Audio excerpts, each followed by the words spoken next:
శ్రీ విష్ణు సహస్రనామ స్తోత్రం ఫలశ్రుతి 30వ శ్లోకం. శ్రీ భగవానువాచ అనన్యాశ్చింతయంతో మాం ఏ జనాః పర్యుపాసతే తేషాం నిత్యాభియుక్తానాం యోగక్షేమం వహామ్యహం. ఇందులో శ్రీ భగవానువాచ అనగా భగవంతుడు పలికెను. ఏ జనాః ఏ జనులు, అనన్యాః అనగా నేను పరమేశ్వరుని కంటే భిన్నుడను కాను అనే అద్వయ బుద్ధితో, చింతయంతః అనగా భావించిన వారై, మాం పర్యుపాసతే నన్ను ఉపాసన చేయుదురో,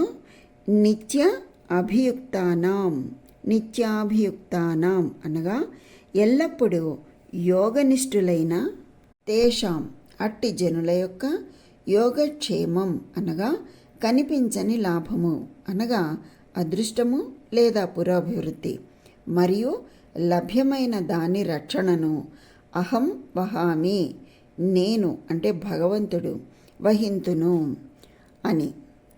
శ్రీ భగవానువాచ అనన్యాశ్చింతయంతో మాం ఏ జనాః పర్యుపాసతే తేషాం నిత్యాభియుక్తానాం యోగక్షేమం వహామ్యహం అనగా ఏ జనులు అన్యులను గాక నన్ను మాత్రమే పరమేశ్వరునిగా భావించి ఉపాసన చేయుదురో, సతతము యోగయుక్తులైన అట్టి జనుల యోగక్షేమములను నేనే వహింతును అని శ్రీకృష్ణుడు పలికెను అని భావము.